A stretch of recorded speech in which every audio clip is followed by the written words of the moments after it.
Continuamos con la mesa estudiantil y vamos a escuchar al licenciado Víctor Rafael Domínguez Rodríguez con su ponencia La expresión lingüística de la libertad en el surrealismo. Buenos días.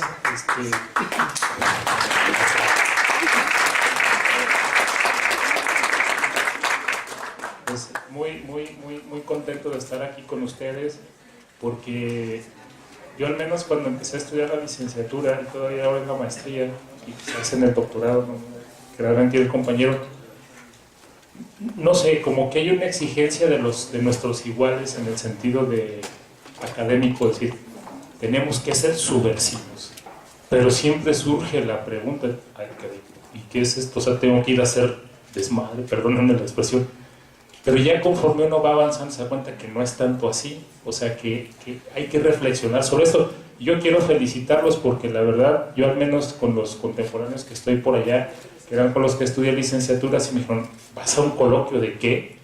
Filosofía subversiva. ¿De qué? Filosofía subversiva. Como diciendo, chin, no nos tocó. Entonces yo los felicito y les agradezco porque sí es como una especie de distintivo peculiar, ¿no? Y yo al menos podré presumirlo si se requiere, que no es mi estilo. Y también muy agradable haber conocido a la doctora Elizabeth, al doctor, a doctor Arriet, al doctor Armando. Pues la verdad, muchas gracias y ya pues soy muy rollero, Iván. La expresión lingüística de la libertad en el surrealismo. El surrealismo, algo más que arte. Para resaltar al surrealismo como algo más que un movimiento literario, Walter Benjamin apela a la expresión libertaria que se gesta a partir de dicho movimiento artístico, a la cual califica de frenética, además de indispensable para abandonar las especulaciones conceptuales en torno a la libertad, contraponiéndose dialécticamente a su concepto humanista. El concepto humanista de libertad, genealógicamente hablando, se remonta a San Agustín y su obra La ciudad de Dios. Al definirse en dicha obra el sentido del devenir histórico humano en la salvación eterna, de esta manera el sufrimiento inmanente de la realidad se vería compensado con la salvación del alma en el mundo, allende la inmanencia material escenario de los acontecimientos históricos. Y aquí cabe una frase que es muy trillada también de mucho tiempo atrás, el pobre del pobre, que al cielo no va, y ya complementamos, ¿no? Secularizada por la modernidad, la idea de la salvación de la noción de progreso, es Herder, reaccionando contra la propuesta ilustrada, quien a través de la filosofía especulativa de la historia seculariza la gloria eterna derivada de la salvación del alma por el ideal de humanidad para la emancipación del ser humano. Se atribuye al mismo Herder la fundación del género filosófico con el que se expresa sus planteamientos emancipatorios como fin de la historia. La peculiaridad de la filosofía especulativa de la historia desde su fundación es la de configurar un híbrido epistemológico y ontológico. En este último aspecto constituye una teodicea y una ontoteología, es decir, el problema del mal y Dios como garante y motor tanto del ideal de la historia como del arribo a ese ideal.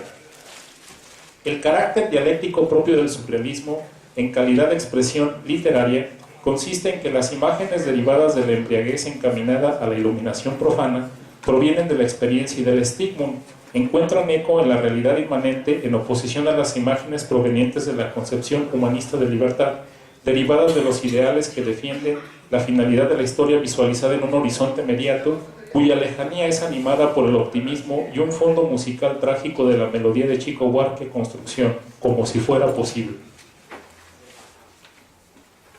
Así, poco a poco el surrealismo va erosionando el concepto humanista de libertad de Cuyo moderno, denunciando el espejismo de sus espectros optimistas de bienestar, adoptados como ideología política por la burguesía progresista y conservadora, incomodándose ambas alas de la misma burguesía ante cualquier manifestación mediante la cual se cuestione el dogma de arribar en términos kantianos mecánicamente. O sea, esto hay que especificarlo, o sea, porque aquí hay un problema en cuanto a la realización de la libertad, que se le cuestiona mucho a Kant. Es decir, aquí lo que estoy diciendo es en términos mecánicos, es decir, en el uso teórico de la razón, vamos a llegar a ese paraíso que anhelamos en esta idea de fin de la historia. Y no es así, tampoco es el puramente imperativo categórico, sino ahí media el juicio teleológico, que es precisamente el convocar a que la libertad se realice en el mundo fenoménico. Claro, está en esta lógica de kantiana, en esta lógica de la modernidad, pero ya hay una exigencia que por eso la conclusión va en ese sentido. Bueno, continuamos. Para resaltar la trascendencia del carácter inmanente dotado por los surrealistas a la libertad, es necesario remontarlos a Immanuel Kant, pues la mejor comprensión de su sistemática filosófica implica entender articulado al fenómeno y el nómeno, con lo que se hace de la libertad algo tangible en el mundo fenoménico mediante la transformación de la naturaleza en cultura. Sin embargo, las soluciones generadas tanto por el idealismo alemán como por los etiquetados vitalistas y demás desarrollos del pensamiento posteriores a Kant enfatizaron la prevalencia de la cientificidad sobre la libertad o viceversa, desembocando en positivismo, neocantismo, fenomenología y demás. Todo ello contribuyó a confinar a la libertad en los muros del concepto y le dio la imagen de idea moradora del topos uranus platónico. La fragmentación de la totalidad en la que el genio de Hegel amalgamó la naturaleza y la libertad es fragmentada por los movimientos estéticos, entre los que se encuentra el surrealismo, es decir, la ruptura del concepto como único receptáculo de la verdad. Esa ruptura permite a las vanguardias restaurar la magia del lenguaje y, en consecuencia, permite visualizar la dialéctica entre determinismo y contingencia, pero no desde el concepto, sino desde el lenguaje. Por ello se intituló a la presente reflexión la expresión lingüística de la libertad en el surrealismo. El surrealismo convierte a la libertad en una experiencia y vivencia en este mundo. Es por ello que la lucha por ella, en todos sus aspectos, es lo único que queda y vale la pena servir. En consecuencia, se hace necesario replantear la figura de la revolución. La transformación de la realidad bajo imágenes lingüísticas de la iluminación profana genera una nueva condición en el estado de cosas. Dicha condición exige al mismo tiempo continuar cultivando las actividades productoras de imágenes para la constante y permanente modificación de las condiciones humanas, para evitar mediante esa actividad dialéctica el retorno a la construcción de la realidad cimentada en el concepto humanista de libertad. Así, el ideal emancipatorio, cuyas raíces se encuentran en el cristianismo, se profana al salvar no el alma, sino salvarnos de las infrahumanas condiciones a las que sin pecado concebido le condena al ser humano la Trinidad del unigénito creador del sistema capitalista, nacida en el pesebre de la modernidad, cuya paducía es encarnada por las actuales troicas. Este ideal no se concibe de forma trascendente, sino algo inmanente. Sin embargo, hoy en día, ante la imposibilidad de nuevas manifestaciones a la manera del surrealismo, todo el legado de corte benjaminiano se traduce en mantener encendida la flama flemática de la dialéctica referida a imágenes, que tan solo alcanza para aspirar a ser una tenue antítesis de la realidad mercancía. Conclusiones. Kant ya había advertido sobre la noción conceptualizada de la libertad, y si bien se le cerró la puerta para tratarla filosóficamente y la metió por la ventana, no le fue ajeno la necesidad de volverla algo inmanente y el riesgo de contemplarla como algo propio del topos uranus platónico, aun y cuando las relaciones entre el fenómeno y el nómeno las reguló mediante la a priori del juicio reflexionante. Quizás de haber postulado una crítica de la razón histórica hubiera puesto candados a las posteriores soluciones que se dieron al respecto. La antinomia entre mecanicismo y libertad que prevalece hasta nuestros días es resuelta desde la literatura en inicio por el surrealismo y la extiende al arte en general, desencadenando una serie de ingredientes que permiten sustraerse de la realidad mercancía alienada y enajenada, con la cual Benjamin resalta la importancia de las manifestaciones culturales engendradas por el espíritu humano para la renovación y actualización del marxismo y la emancipación del determinismo capitalista y sus monstruos fantasmagóricos encarnados en la farsa de una providencia progresista hacia mejor que verdaderamente narcotizan con un optimismo falaz. Muchas gracias.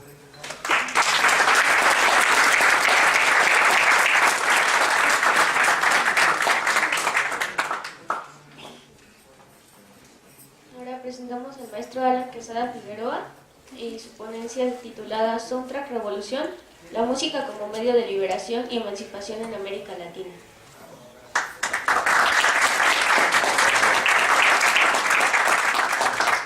Buenos días, ¿cómo están todos? Espero que bien, ¿cómo amanecieron de subversivos hoy? Yo no mucho, porque tengo que ceñirme a un texto que elaboré, pero de verdad cuando lo escribía me sentía muy subversivo, ¿no? Entonces vengo a aportarme como un especialista, como comentaban, y voy a leerles pues este texto, que son una serie de notas y reflexiones estéticas en torno pues a este tema, ¿no? Se dice pues coloquialmente que la música doma a las fieras. De la misma manera menciona Nietzsche en El ocaso de los ídolos que sin música la vida sería un error. Es de aquí de donde partirá el presente escrito para poner a prueba tales afirmaciones, dado que la sabiduría popular ha demostrado una gran capacidad en la construcción misma del conocimiento, no solo a nivel subjetivo, sino también colectivo. Además, puede decirse que las reflexiones académicas no están tan alejadas de dicho conocimiento y que no hay una barrera clara entre ambas. Es decir, que de hecho se interrelacionan a través del espacio público y el académico, ocasionalmente, sobre todo en el académico, ¿no? Si bien en la actualidad no precisamos de tranquilizar a las fieras más salvajes en el sentido estricto, sí se requiere generar una conciencia empática dirigida al otro. Es decir, crear una responsabilidad colectiva que señale la posibilidad de frenar las políticas de muerte que nos impone la forma del Estado actual. Esto, pues, mediante los productos mercantilizados que crean cada vez más adeptos. Me estoy refiriendo obviamente a la música. Uno de aquellos medios, además del cine, la televisión y la internet, es la música, que tiene un gran impacto en la sociedad y genera una enorme diversidad de adeptos de diferentes edades y géneros musicales. Aquí cabe mencionar pues que, por ejemplo, el cine es como muy evidente que en nuestros días es muy fuerte, ¿no? Ideológicamente.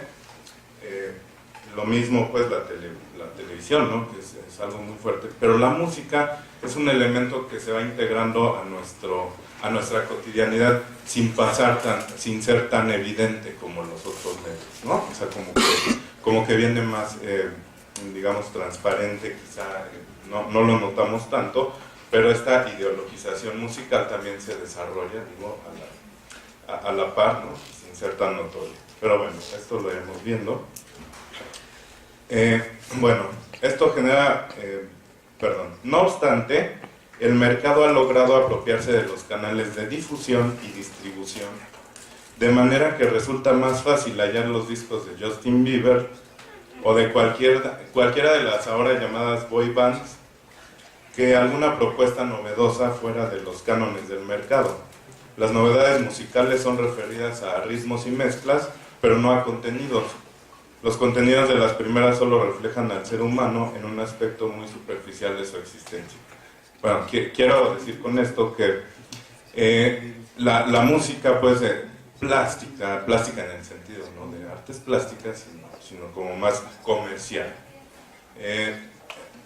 Es la misma narrativa muchas veces y solo cambia quien la canta, ¿no? Y cambia por ahí alguna nota musical, pero termina siendo lo mismo. Sin embargo, tampoco se trata como de ir contra esta oferta musical, que eso sería muy ingenuo, ¿no? Y simplemente notar lo que ya todos sabemos. No intentamos quedarnos pues al nivel básico de la denuncia, pues tales cuestiones ya se conocen de sobra en la cotidianidad y no tendría sentido generar un ensayo sin más propuesta. De lo que se trata entonces es de indagar en las posibilidades transformadoras de la música, pero no a niveles estratosféricos como la gran revolución, ¿no? Sino pensando un poquito en Hacking Bay, más bien quizá en este espacio de la revuelta, en la TAS, en la zona temporalmente autónoma. Esto lo digo para oírme más inteligente, cito para esos autores, ¿no? Pues la historia nos ha demostrado que los cambios de grandes magnitudes muchas veces pueden resultar estériles. Aunque se lograsen, deben también de sustentarse para mantener erguidos los ideales que denotaron dicha transformación. La música que dominará a las fieras actuales no tiene un género en específico y no tiene una estructura ideal.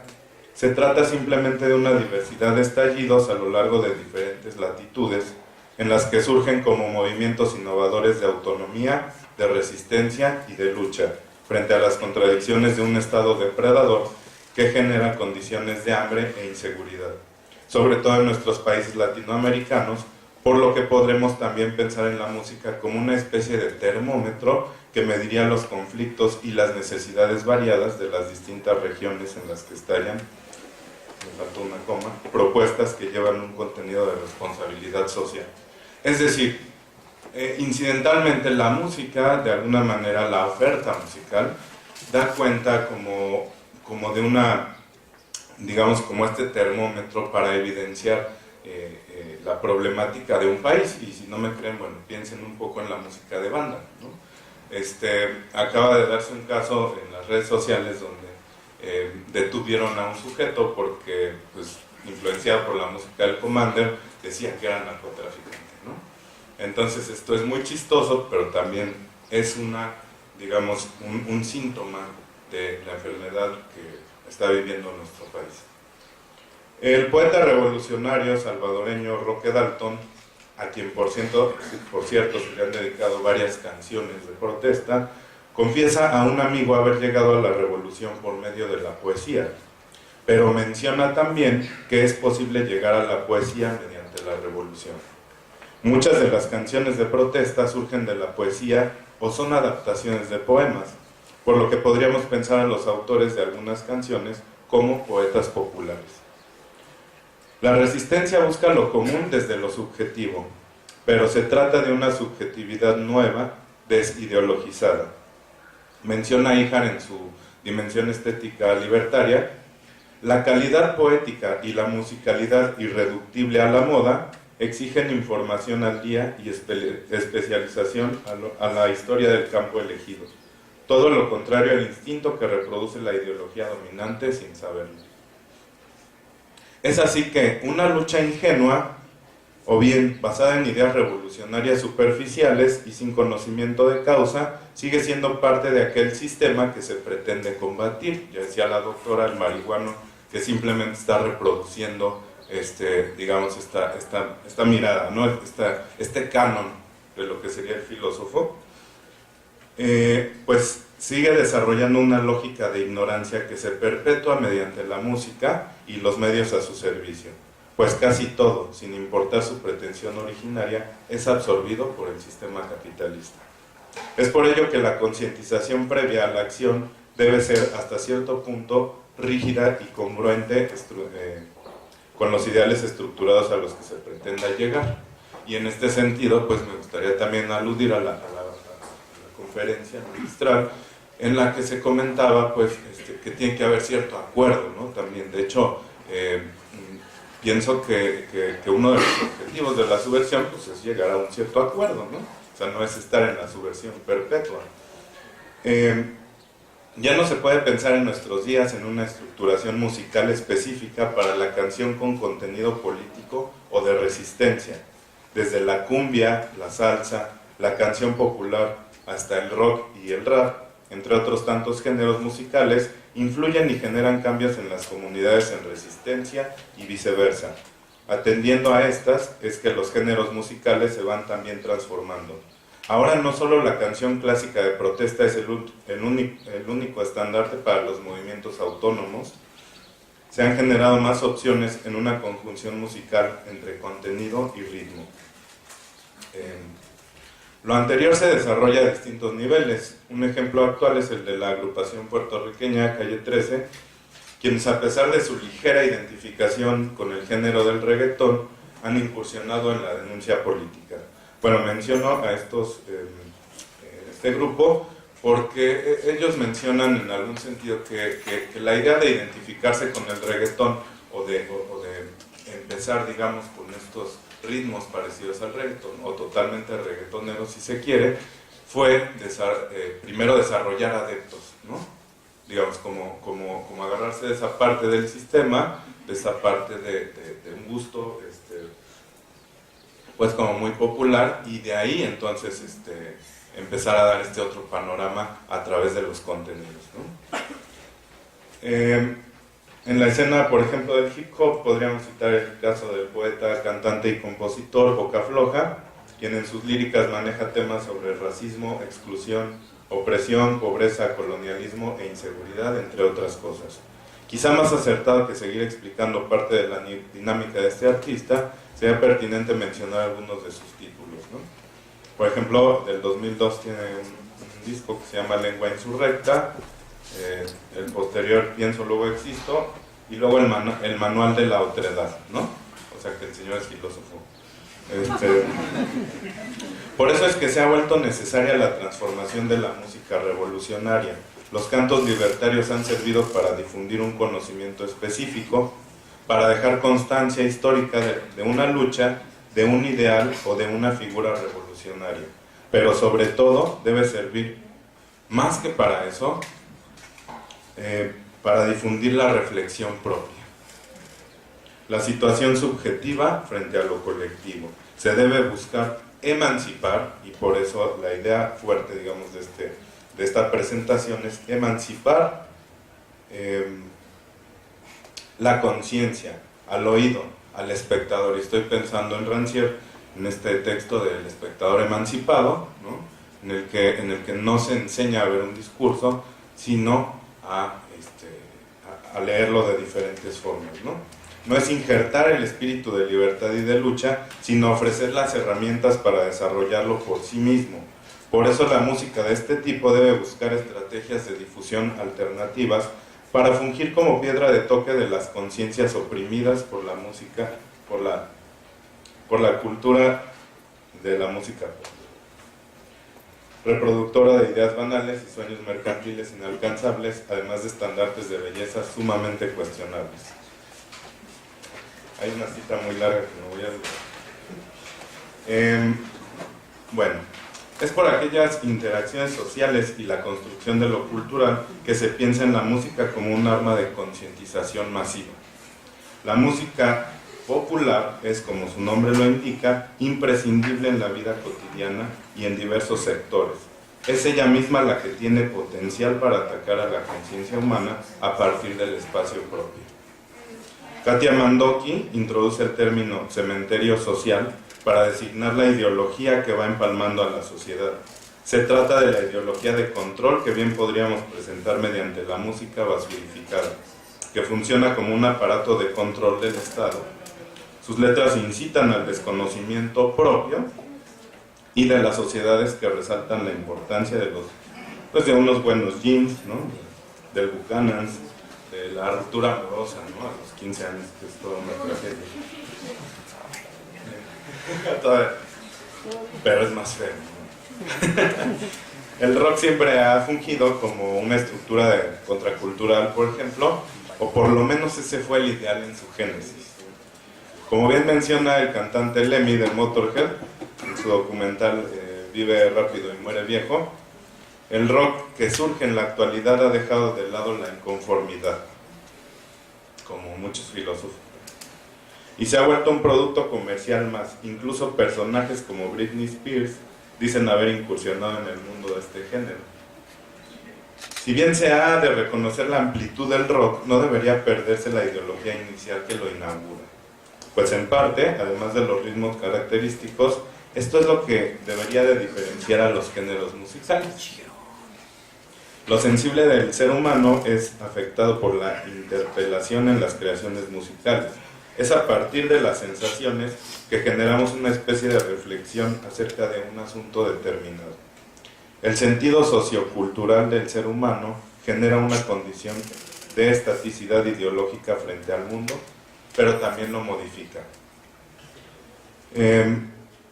Dice Katia Mandoki, la cultura modifica los a priori del cuerpo y del espacio-tiempo a la vez que es perpetuamente modificada por ellos, ¿no? O sea, es una relación bicondicional. La música popular, por su alcance, llega a generar una cierta transformación a nivel local, es decir, local, pero ubicado frente al mundo y atendiendo hacia afuera su propia realidad. Podríamos incluso acceder a una reflexión historiográfica mediante el análisis de la aparición de diversos géneros, técnicas y categorías musicales, así como también podría generarse una topografía, una epistemología y, claro, una filosofía de la música en la que se analicen los diversos temas que han generado rebeldía en el pensamiento musical.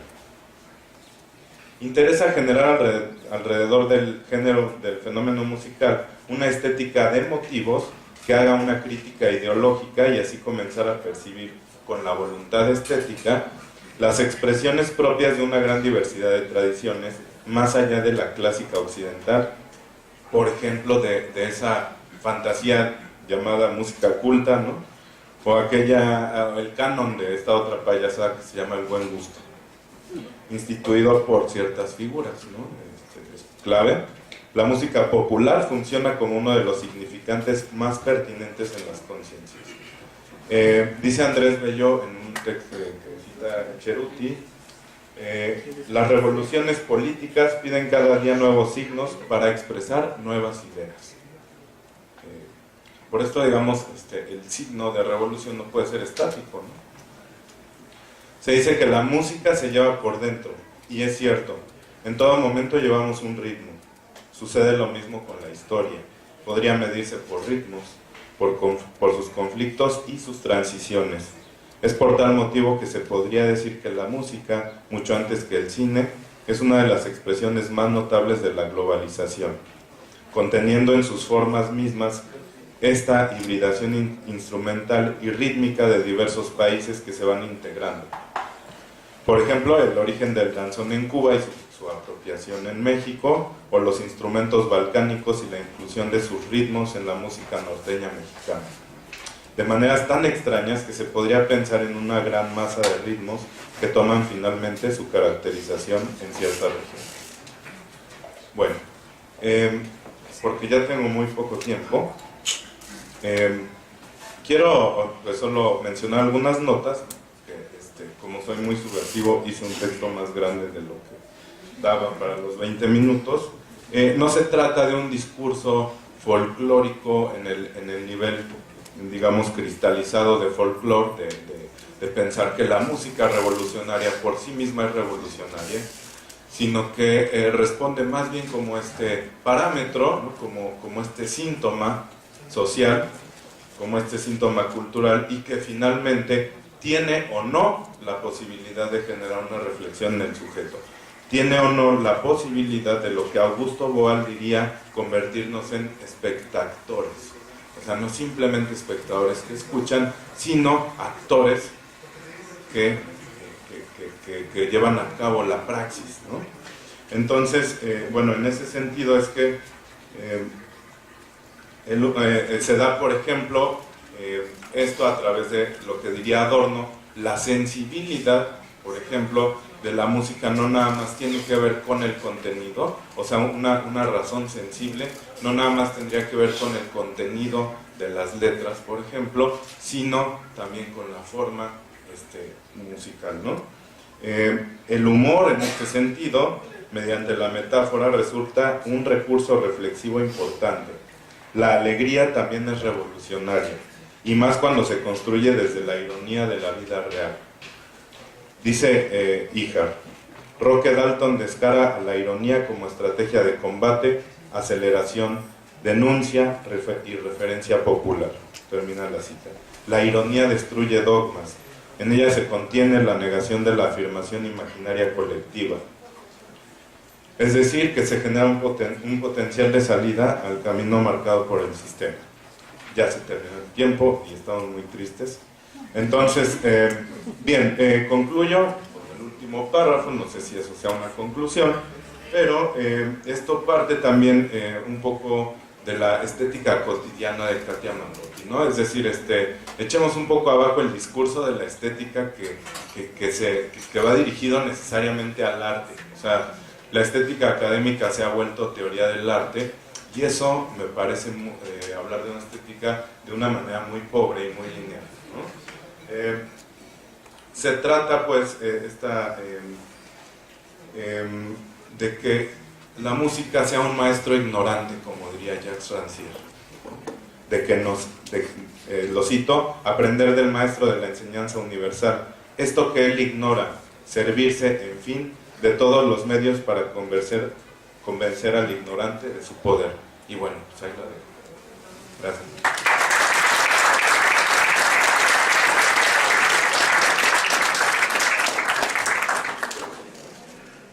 Tenemos ponencia, la resistencia al poder desde la creación de procesos de subjetivación alternativos a cargo del maestro Carlos Bejar Ramírez. Ok. Gracias por la invitación. Voy a comenzar ya porque la mía sí dura 20.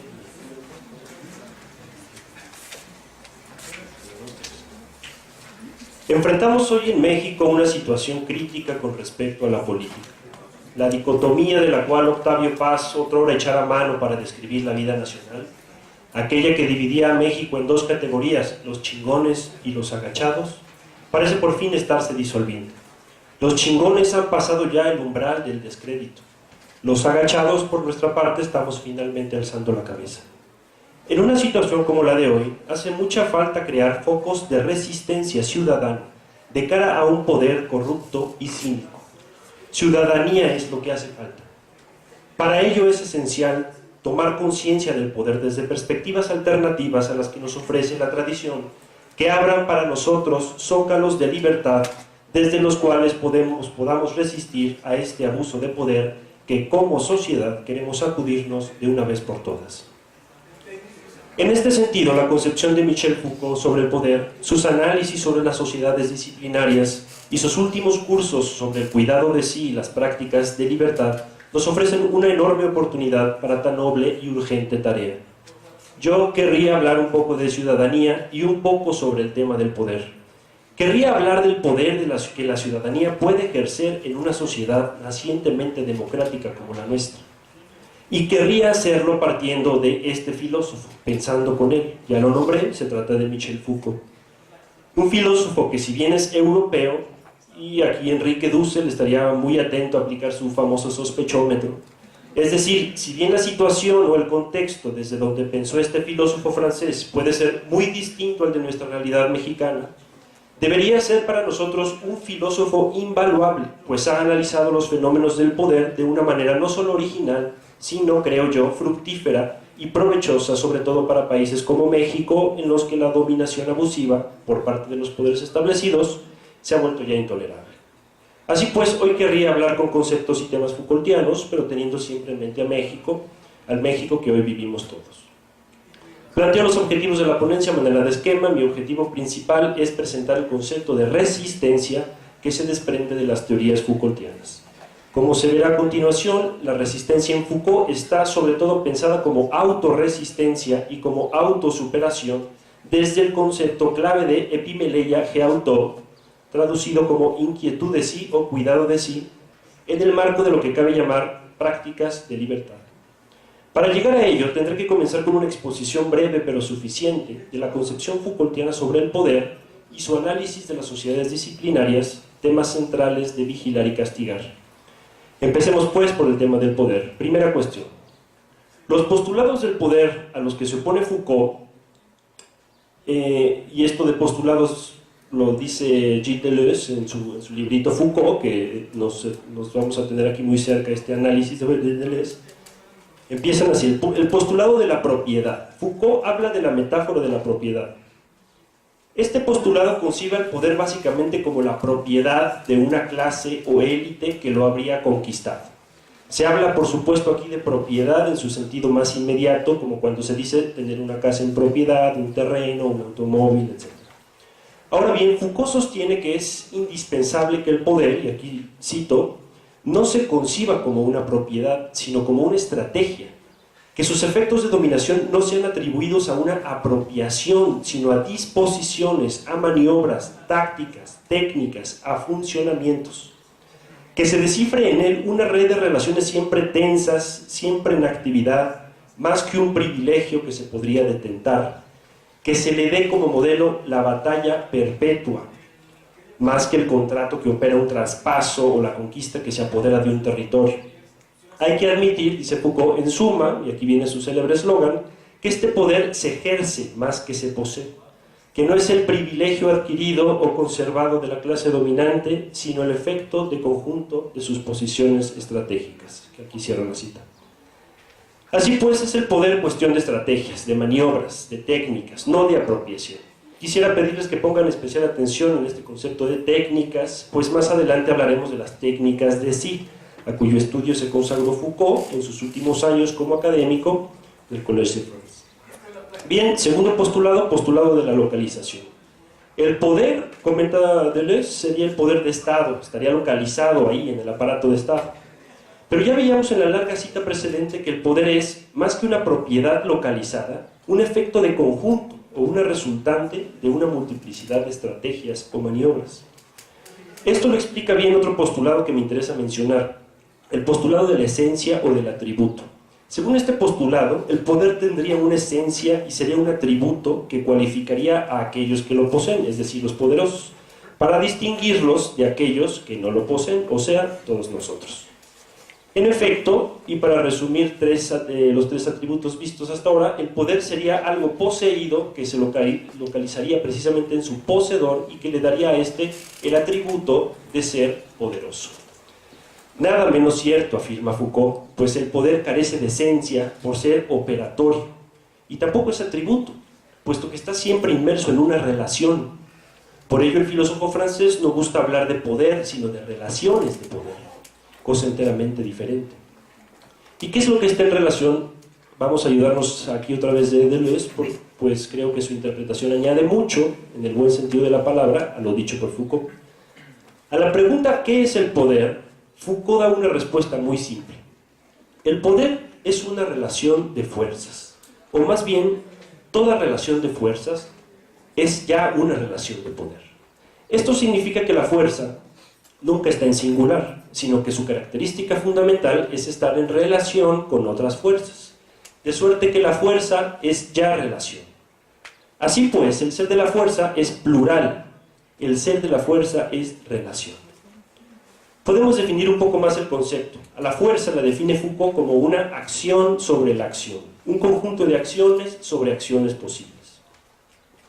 Cito, a Foucault se puede pues concebir una lista necesariamente abierta de variables que expresan una relación de fuerzas o de poder y que constituyen acciones sobre acciones. Incitar, inducir, desviar, facilitar o dificultar, ampliar o limitar, hacer más o menos probable. Esas son las categorías del poder. Cierro la cita. Por todo esto, uno nunca debe preguntar ¿qué es el poder? ¿De dónde viene? ¿Quién lo posee? Sino más bien cómo se ejerce y por quién se ejerce.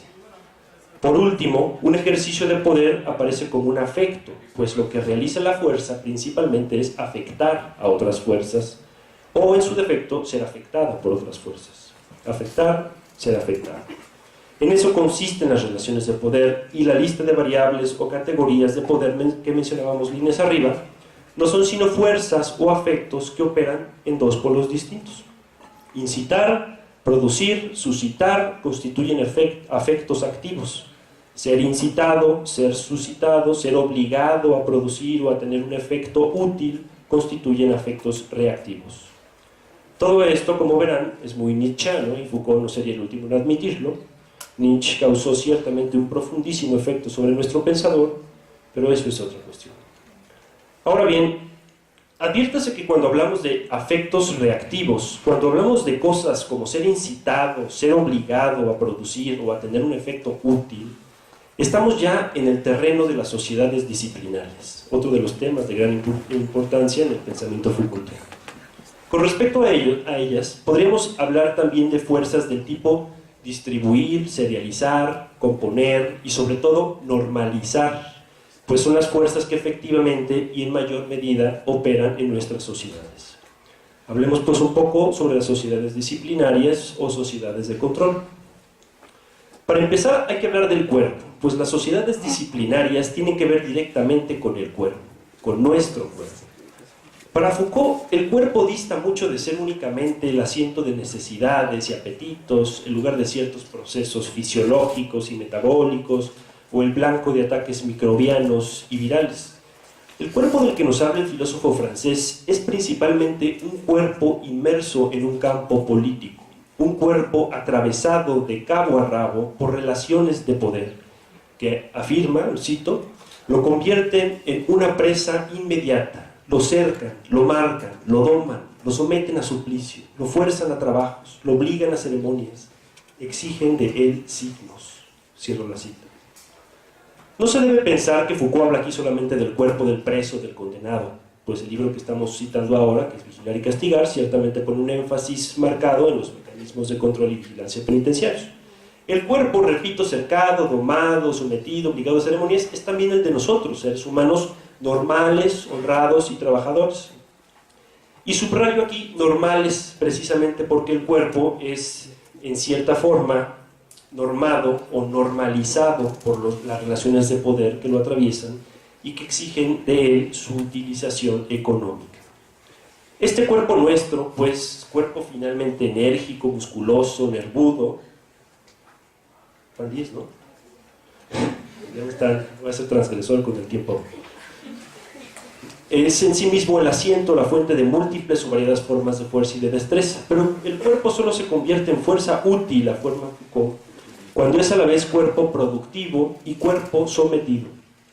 Y sin embargo, cuando uno pudiera pensar que el sometimiento solo podría concebirse en términos de dominación violenta, de constreñimiento agresivo, como efectivamente sería el caso de las prisiones o de ciertas ideologías, Foucault no se cansa de insistir en que el sometimiento puede muy bien ser inmediato y físico y sin embargo no ser violento. Cito, puede ser calculado, organizado, técnicamente reflexivo, puede ser sutil, sin hacer uso de las armas ni del terror, y sin embargo permanecer dentro del orden físico. Cierro la cita. Y por el hecho de ser precisamente calculado, organizado y técnicamente reflexivo, este sometimiento del cuerpo supone un saber del cuerpo, que no se parece nada a la ciencia de su funcionamiento, medicina, anatomía, fisiología, y supone también un dominio de sus fuerzas, que nada tiene que ver con la capacidad para anularlas. Este saber y este dominio constituyen lo que Foucault llama tecnología política del cuerpo, y que englobará en una sola noción, la disciplina. En la disciplina se trata de tecnologías multiformes y difusas, raramente formuladas en discursos, y en la que se trata de cierta microfísica del poder. Son métodos de control que garantizan el control minucioso de las operaciones del cuerpo, así como la sujeción constante de sus fuerzas, imponiéndole una relación de docilidad-utilidad. Haré un brevísimo resumen del largo y complejo análisis que elabora Foucault sobre las disciplinas. Para empezar, la disciplina procede ante todo, afirma Foucault, a la distribución de individuos en el espacio, empleando varias técnicas para ello. Técnica de la clausura, esto es, la especificación de un lugar diferente a todos los demás y cerrado sobre sí mismo. Aquí no se debe pensar solamente en el encierro de vagabundos, indigentes o criminales, sino en otros más discretos pero insidiosos y eficaces. Colegios, cuarteles, oficinas, etc. Segundo, la división en zonas. A cada individuo su lugar y en cada emplazamiento un individuo. Estoy citando. Se trata de establecer las presencias y las ausencias, de saber dónde y cómo encontrar a los individuos, de poder en cada instante vigilar la conducta de cada uno, apreciar, sancionar, medir las cualidades o los méritos. Cierro la cita. Tercero, la regla de los emplazamientos funcionales, es decir, se trata de crear un espacio útil en donde los elementos sean intercambiables y personalmente prescindibles. Así pues, distribución de los individuos en el espacio, pero también control de su actividad, segundo momento de la disciplina. Primera táctica de control de la actividad, el empleo del tiempo mediante 3 grandes procedimientos: establecer ritmos, obligar a ocupaciones determinadas, regular los ciclos de repetición, procedimientos muy comunes también en colegios, talleres, hospitales, oficinas. También se favorece la utilización exhaustiva del tiempo, es decir, la prohibición de derrocharlo, la intensificación del uso del menor instante.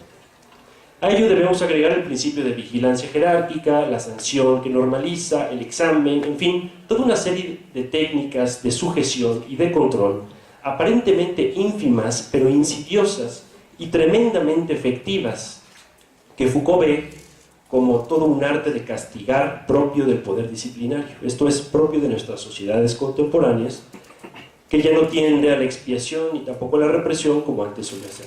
Tácticas que componen la penalidad, aquí cito, la penalidad perfecta que atraviesa todos los puntos y controla todos los instantes de las instituciones disciplinarias, compara, diferencia, jerarquiza, homogeniza, excluye. En una palabra, normaliza. Cierro la cita. En suma, el surgimiento de las sociedades el surgimiento de las disciplinas es el momento en el que nace un arte del cuerpo humano que, aunado el aumento de sus habilidades y el peso de su sujeción, lo hace tanto más obediente cuanto más útil, y viceversa. Es así como la disciplina, mediante técnicas minuciosas e ínfimas, pero de gran importancia, puesto que definen cierto modo de adscripción política y detallada del cuerpo, fabrica sujetos sometidos, ejercitados y finalmente dóciles. Cito: pequeños ardides dotados de un gran poder de difusión, acondicionamientos sutiles, de apariencia inocente, pero en extremo sospechosos, dispositivos que obedecen a inconfesables economías o que persiguen coerciones sin grandeza. Coerciones sin grandeza, así define Foucault las técnicas de nuestras sociedades disciplinarias. Ahora bien, si Foucault con algo pudo sacudirse la crítica que comúnmente se le hacía de no tener una propuesta concreta al término de sus certeros ataques a las sociedades contemporáneas, ese algo fueron sus últimos cursos en el Collège de France, en los que habló de cuestiones sin duda pertenecientes al ámbito de la ética. Nos importa sobre todo la noción de inquietud de sí mismo, expresión con la que intenta traducir una noción muy compleja, rica y frecuente en los griegos, la de epimeleia geautou.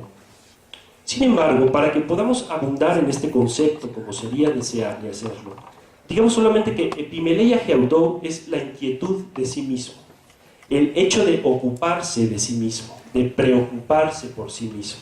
Cito: la epimeleia designa siempre, dice Foucault en la hermenéutica del sujeto, una serie de acciones que uno ejerce sobre sí mismo, acciones por las cuales uno se hace cargo de sí mismo, se modifica, se purifica y se transforma o se transfigura. Ejemplos: las técnicas de meditación, de memorización del pasado, las técnicas de examen de conciencia, las técnicas de verificación de las representaciones a medida que se presentan en la mente, pero también son técnicas de sí, la escritura, la misma lectura. Lo que me interesa señalar, y es aquí a donde quería llegar, es que la inquietud de sí, el cuidado de sí, es un tipo de resistencia mucho más originaria que la que comúnmente estamos acostumbrados a pensar cuando se nos habla de resistencia política. En efecto, si Foucault llama subjetivación al proceso por el que se obtiene la constitución de un sujeto, o más exactamente de una subjetividad, y si las sociedades disciplinarias, por otra parte, mediante técnicas minuciosas, ínfimas pero insidiosas, fabrica sujetos sometidos, ejercitados y finalmente dóciles, entonces el cuidado de sí es la técnica o el conjunto de técnicas que nos permiten sustraernos de nuestras sociedades de control. Otro modo de decirlo es que si las sociedades disciplinarias nos determinan a seguir cierto tipo de subjetividad, el cuidado de sí sería una auténtica práctica de libertad que escaparía a tal determinación. Estas prácticas de sí, o prácticas de libertad, importantes en las civilizaciones griega y romana, fueron de algún modo bloqueadas, afirma Foucault, por instituciones religiosas, pedagógicas o de tipo médico o psiquiátrico. Esto es lo mismo que decir que la constitución de nuestra propia subjetividad pasó a manos ajenas. En la epimeleia geautou, ya lo dijimos, se trata de, en un sentido muy general, de un ejercicio sobre sí mismo mediante el cual uno intenta elaborarse, transformarse y acceder a cierto modo de ser. Así se ve como la resistencia en Foucault está pensada por el lado del cuidado de sí, más que desde la perspectiva militante e ideológica. Ocurre en el marco de una techné d'ou bio, o un arte de vivir, cosa muy diferente a resistir desde las calles, las manifestaciones, los panfletos, los paros, las asambleas. Cito: hacer de la vida objeto de una techné, hacer de ella, por consiguiente, una obra bella y buena, implica necesariamente la libertad y la elección de quien utiliza su techné. Cierro la cita. Foucault afirmó en varias entrevistas que los análisis de sus últimos cursos se dirigían esencialmente a las relaciones de poder. Y si dijimos que las categorías del poder eran de tipo inducir, incitar, suscitar, facilitar o dificultar, sin lugar a dudas, la epimeleia geautou estaba dirigida a no dejarse inducir por el control. Y la disciplina que nuestras sociedades continuamente ejercen sobre nosotros, esto se ve claramente en las clases en donde Foucault trata cómo el cuidado de sí corregía de algún modo la educación recibida por padres y pedagogos. Estos podrían no ser los más aptos para educarnos. Para concluir, No se debe pensar que nos oponemos aquí a las formas de resistencia política mencionadas líneas atrás. Las manifestaciones pacíficas, los paros, las asambleas, los folletines. Foucault es bien consciente de la necesidad de tales luchas y nos invita a hacer una distinción entre prácticas de libertad y prácticas de liberación. La sociedad, afirma, se encuentra en ocasiones con lo que cabe denominar hechos o estados de dominación en los que las relaciones de poder, en lugar de ser móviles y permitir a los diferentes involucrados una estrategia que las modifique, se encuentran bloqueadas y fijadas. Aquí son siempre necesarias las prácticas de liberación y la historia nos ofrece multitud de ejemplos. La lucha obrera, el feminismo, el antiesclavismo, el ecologismo, etc. Cito: cuando un individuo o un grupo social llegan a bloquear un campo de relaciones de poder, volviéndolas inmóviles y fijas e impidiendo toda reversibilidad del movimiento, mediante instrumentos que pueden ser tanto económicos como políticos o militares, estamos ante lo que se puede denominar un estado de dominación. Foucault reconoce que en semejante situación las prácticas de libertad no existen o existen solo unilateralmente, o están sumamente acotadas y limitadas, por lo que la lucha por la liberación debería en estos casos volverse prioritaria. No obstante, la liberación lograda, si es que se logra, no sirve sino para abrir un campo para nuevas relaciones de poder, mismas que deben ser controladas mediante prácticas de libertad. En resumen, prácticas de liberación y prácticas de libertad van de la mano. Y no debe pensarse que lo auténticamente político son las luchas de liberación. El cuidado de sí como práctica de libertad es una noción completamente política para Foucault, en la medida en que la libertad significa, desde los griegos, la no esclavitud, y de lo que se trata precisamente en las prácticas de libertad es de liberarnos de nuestros constreñimientos sociales, de nuestros propios constreñimientos, de nuestras pasiones, abulias, de toda la sinrazón que suponen las formas en las que la sociedad nos disciplina y nos determina como sujetos disciplinados. Muchas gracias.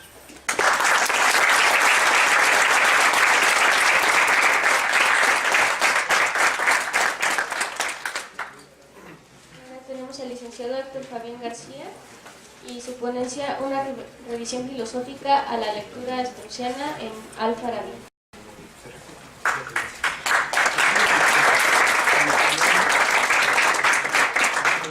Bueno, pues muchas gracias y primero que nada quiero felicitar a los organizadores del evento y pues por todo el desarrollo. Espero, voy a tratar de poner el cronómetro para también marcar ¿sí lo tiene? Los tiempos, ¿no? Perdón. Bueno, pues ok, entonces inicio rápido, trataré de ser concreto. ¿Por qué trabajar a un autor como Leo Strauss, al cual curiosamente se le ha clasificado como conservador, liberal, sionista? Y uno diría, bueno, hablar de un autor así, en un coloquio, donde se habla de subversión, qué mejor que ser antisubversivo dentro de un coloquio subversivo. Es más, vengo vestido antisubversivamente, ¿no? Pero por esta cuestión he de iniciar con una reflexión y con un epígrafe de uno de los textos o de las cartas que se le dirige Moshe Ben Maimón, mejor conocido como Maimónides, a lo que respectaba a la comunidad judía de aquella época. Y dice así: respecto a los libros de Avicena, aunque hay en ellos buenas conclusiones y reflexiones agudas, no son como los de Abu Nasr al-Farabi. Sin embargo, sus libros ayudan y él es un hombre del que conviene atender sus palabras y comprender sus escritos.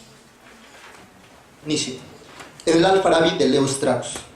El acercamiento de Leo Strauss con el texto de Al-Farabi comienza con Eliezer Paul Krauss, el cual en un viaje que realizó a Estambul, indagando entre los libros de una librería de la región, descubrió un manuscrito de Al-Farabi, el cual contenía un comentario sobre las leyes de Platón. Consecutivamente, esto orilló al arabista a informarle de su hallazgo a su cuñado Leo Strauss. En una nota a pie de página, en un artículo que le dedica a Maimónides y Al-Farabi, Strauss reconoce lo importante que fue para él que su cuñado y amigo Paul Krauss le proveyera de dicho texto. Al mismo tiempo, agradece el ambiente intelectual que compartían y que se veía reflejado en el análisis que realiza sobre Al-Farabi. Fue así como Leo Strauss, en 1945, decidió publicar su propia interpretación acerca de Al-Farabi con el título de Farabi Plato.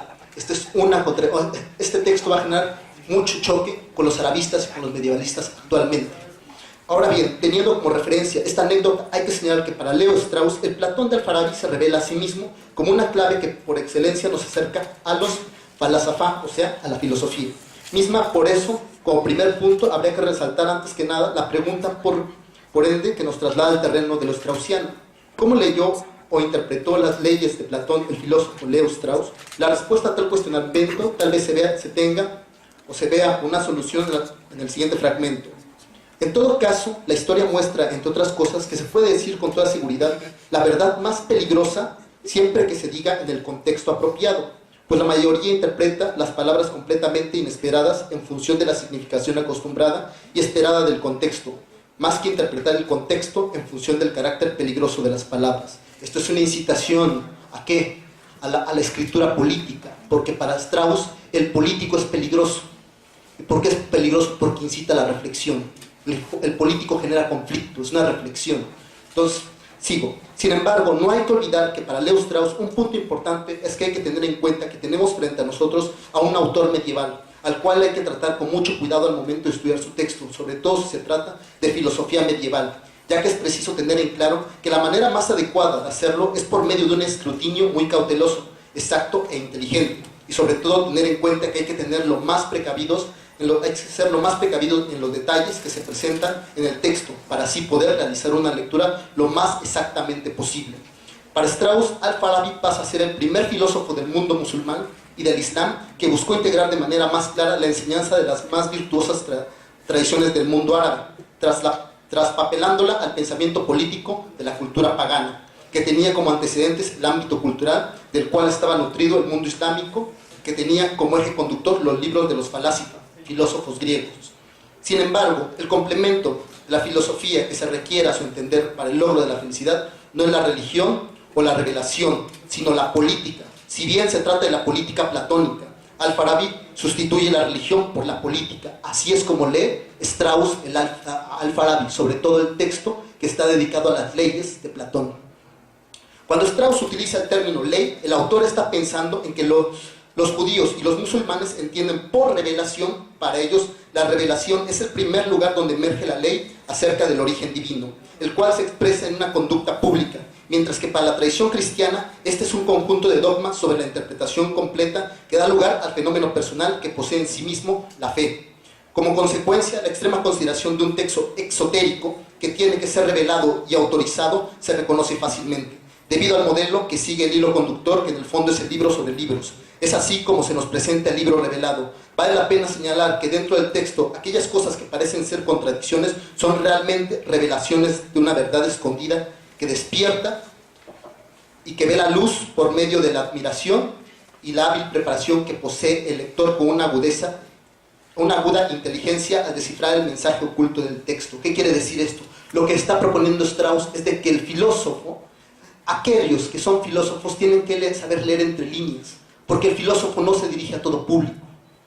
Es un poco exigente esta postura de Strauss. ¿En qué sentido? En que no todos, hay que separar a los filósofos de los no filósofos. En resumen, para Leo Strauss, la vida del filósofo, pero sobre todo del filósofo político, es una vida que corre peligro, ya que el filósofo político está sumergido en este contexto. Sócrates, por ejemplo, para Leo Strauss, funda lo que vendrá siendo la filosofía política. Por lo tanto, para él, la sabiduría del filósofo se debe entender e indagar sobre la verdad y buscar una manera adecuada de difundirla. De ahí que emerja la lectura y el arte de la escritura.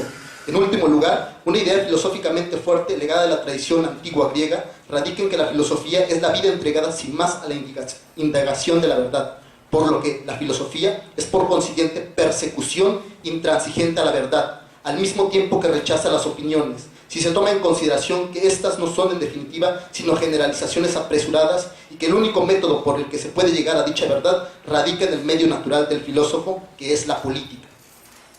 Aquí a continuación profundizaré un poco las ideas. Inicio con una epígrafe de Leo Strauss. Tocando un tema más comprometido, cuando decimos que nuestra comprensión de la filosofía medieval debe ser comprensión histórica, con frecuencia la gente rechaza una versión del pasado, no simplemente por inexacta o poco inteligente, sino por antihistórica. ¿Qué quiere decir con esto? ¿Qué debería querer decir con esto? Leo Strauss, ¿cómo iniciar el estudio de la filosofía medieval? Recapitulando y haciendo un breve análisis de lo anteriormente expuesto, si pudiéramos hacer una analogía sobre la argumentación straussiana, podríamos deducir que si Leo Strauss fuera un filósofo analítico, y aquí es algo que yo trato de hacer una comparativa entre un filósofo que no entra dentro de los cánones que hoy llamamos continental, sino que regresa a los clásicos con una tradición que parecería estar peleada con la que él mismo criticó, que es la tradición ya no solamente de carácter positivista, sino actualmente en el marco de lo que llamamos la filosofía analítica. Seguramente será una contextualista, digo. Pues para esto, para esta corriente filosófica, el poder acceder a cualquiera de estos niveles de información es necesario tener algún tipo de contexto, por mínimo que éste se conciba, dentro de una oración, fuera de cualquier contexto, no puede ser interpretada. Esto es lo que diría un contextualista analítico respecto a una proposición, o sea, un enunciado. Aunque sea un contexto puramente lingüístico o gramatical, tal vez lo primero que salga a flote es por qué realizar dicha comparativa entre el método straussiano y la postura contextualista. En otras palabras, si contrastamos de manera un tanto metodológica el método straussiano y analizáramos con detalle el método de escritura, lenguaje, entre líneas, proferencia o enunciado, que busca revelar contenido informativo, la verdad que está oculta en la escritura, semántica, lo primero que tendríamos que tener presente es el momento histórico en que el filósofo escribe su obra, o sea, en el contexto. Por tal motivo, para poder contraargumentar el método straussiano, lo primero que deberíamos de poner en tela de juicio es si verdaderamente el lector no está interpretando de forma inadecuada e incorrecta esos vacíos conceptuales y terminológicos como comunidad, naciones, gobierno, ciudad virtuosa, ciudad ignorante, comunidades perfectas, etc., los cuales no tienen una referencia específica de X o Y cultura, religión o sociedad a la que haga alusión directa. Es a partir de aquí que Strauss hace uso de esta falta de referencia directa para sostener que Al-Farabi revela el verdadero sentido del texto farabiano. Para deducir que el comentario que realiza Al-Farabi se reduce a una lectura meramente jurídico-política de las leyes de Platón, sin embargo, aplicamos el mismo método straussiano en contraposición que nos garantiza que puede ser errónea la lectura de Leo Strauss, debido a que la argumentación se reduce a un solo contexto que está determinado por la circunstancia política, reduciendo lo más mínimo la interacción bajo la cual podría estar escrito el texto, olvidando así por completo la importancia que tiene el sentido religioso, el cual juega un papel importante para la tradición árabe y musulmana. ¿Qué quiero decir aquí? Lo que estoy diciendo es que la propuesta de Strauss se centra solamente en el terreno de lo político, dejando de lado lo que posteriormente la tradición contemporánea, como Richard Taylor y otros especialistas en la tradición árabe contemporánea o medieval, dirán que tiene una característica de carácter epistemológico, ético y de otras índoles. Para Strauss, la filosofía o la primera filosofía es la filosofía política. Por otra parte, se da por sentado el paso del universo científico y filosófico griego al mundo islámico, en el que no obstante la palabra maestra es la fe de Dios, contenida desde siempre en el Corán. La relación entre ciencia, religión y saber no eran en el Islam clásico, fáciles y directas. La creencia en la naturaleza increada del Corán tuvo importantes consecuencias tanto para la constitución de un saber científico como para la posibilidad de una libre expresión del pensamiento. Por otro lado, los términos ciencia o sabio tenían en tierra del Islam un sentido específico. Por eso hemos de abstenernos de atribuir a los sabios, ulemas, musulmanes, especialistas del Corán, los hasides y el derecho, la misma mentalidad que los sabios de la antigüedad. Así un mundo sin atrasos ni desventajas intelectuales, en el que las mezquitas son auténticos lugares de investigación y en el que la gente sabía perfectamente recitar e interpretar el Corán, estaban mezclados elementos muy diferentes. Aunque sin duda la última afirmación es exacta, la segunda, la que hace de las mezquitas lugares de investigación, esto es erróneo, ya que extrapola el universo de las ciencias, algo que no incumbía más que a los estudios de la religión. Parecería ser que lo que está viendo Strauss, y creo que no solamente Strauss, muchos arabistas al respecto, es de que una de las primeras universidades fueron estos centros religiosos. Tan es así que él consideraría que gran parte de lo que potencializa el discurso y el encuentro en distintas cosmovisiones políticas es entre el mundo musulmán, el mundo cristiano y el mundo judío. ¿Y cuál fue este aglomerado en el siglo X, siglo XII, cuando hubo una revisión nuevamente de las posturas bíblicas en la Córdoba, pero sobre todo en España? He allí para él, o para muchos otros, la cuna de la modernidad. En suma, si consideramos que con este tipo de detalles, del cual parten otros especialistas del mundo árabe y musulmán, podemos afirmar que el error de Strauss radica en la falta de rigurosidad sobre el pensamiento árabe-islámico, el cual parecería ser que lo subordina a una lectura propiamente judía, como lo hacen los escritos de Maimónides y Averroes, a los cuales se reduce a partir de la persecución política que sufren estos autores, lo cual por supuesto no necesariamente determina y condiciona la escritura para que ésta adquiera una connotación puramente política. Por último, otro dato no menos importante que hay que señalar es precisamente que su padre era de origen persa, el cual formaba parte del ejército, pues bien o mal, esto de alguna manera es importante debido a que si tomamos como referencia una lectura platónica, habría que recordar el contexto en que se redactaron los diálogos de Platón. Asimismo, Al-Farabi vestía siempre ropas turcas, al tiempo que fue un hombre de costumbres que evitaba los excesos, alimentándose de vísceras, de corderos y de zumos de frutas, no preocupándose mucho por sus aspectos, necesitando muy poco para cubrir sus necesidades. En otras palabras, era lo que hoy podríamos decir un hombre modesto, lo cual nos llevaría a pensar que su interés por la política no estaba por encima de los preceptos religiosos, sino que más bien iban emparentados el uno al otro, pues al parecer su buen vivir y su bien actuar están relacionadas directamente con la cosmovisión teológica del mundo, teológica política del mundo, ¿cierto? Y bueno, nada más como para hacer una revisión, no sé si todavía tenga tiempo, sí, tengo 7 minutos y quiero aprovecharlas precisamente porque traté de hacer una síntesis de las réplicas que se le podrían hacer a un autor que recupera lo medieval, pero no recupera lo medieval en un sentido propiamente meramente académico, meramente especulativo, sino en un sentido de lo político, porque a él, como había dicho anteriormente y reitero, le preocupa el problema de lo político. El problema de lo político, porque el problema de lo político se ve reflejado en el problema de la teología política, y hay que tener claro con quién está discutiendo Strauss. Strauss está discutiendo claramente con uno de los juristas más importantes alemanes. ¿De quién hablo? De Carl Schmitt. Carl Schmitt, quien pone esta dialéctica del amigo-enemigo, es precisamente que saca a flote el problema de lo político. ¿Qué es lo político? Diría Schmitt, es la confrontación del uno contra el otro. La invitación que hace Strauss es la invitación de regresar y de criticar aquellos presupuestos que se han generado a partir del esquema de la modernidad con Descartes y con este mito de la ilustración, en el cual se supone que todos los individuos o los ciudadanos posteriormente van a ser ilustrados, van a tener esta capacidad de educación, algo que va a criticar fuertemente Strauss. Por eso Strauss invita a regresar a los clásicos, y cuando se refiere a los clásicos no se refiere solamente a los griegos, sino a los clásicos de la filosofía. Invita a la reflexión filosófica. En otras palabras, lo que él estaría proponiendo es cuál es el ejercicio del filósofo hoy en día. Y si él más o menos sintetiza de alguna manera en sus escritos, es que el filósofo medieval tenía una cercanía a esta distinción, sobre todo el filósofo judío y árabe, porque tenía esta clara dicotomía entre lo que era el teólogo y lo que era el filósofo. Por eso la acepción de señalar falásifa, que es totalmente el filósofo griego, que generaba una contradicción. No por nada estas lecturas exotéricas y esotéricas. ¿Qué quiere decir esto? Que no todos los textos son dirigidos para todo público. Hay público y nosotros lo podremos ver en los textos de Aristóteles.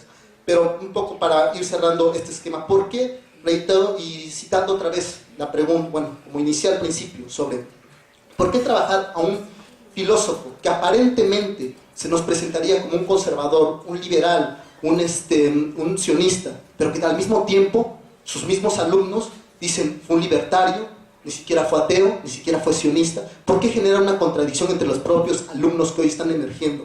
¿Por qué parecería ser que Strauss, un autor que será denominado como un compilador más de la filosofía, de repente emergió y puso otra vez el dilema? Porque para él, y un poco vinculándolo con algunas de las ponencias que se ha dado aquí, es que están dentro del terreno de lo político, y por mucho que el filósofo quiera escapar, aún viniendo, no sé si hay aquí un analítico, pero aún viniendo de la tradición analítica, también entra en el mismo terreno de lo político. Por eso las estrategias un tanto de Rancière, a quien se citó anteriormente, el quien busca escapar de lo político a partir de la estética, gente como Foucault, que ingenuamente cae en esta dialéctica del amo y del esclavo, y que no ve esta dialéctica clara de la política, que diría Schmitt es amigo-enemigo. Hay que reconocer al enemigo, no en los terrenos de lo civil, sino en el terreno propiamente de la confrontación. Es el debate que va a generar aún en día. Es por eso que diría, en resumen y en síntesis, la pregunta que hoy nos plantearía Strauss sería: ¿qué hace a un filósofo ser un filósofo? Y cierro. Gracias.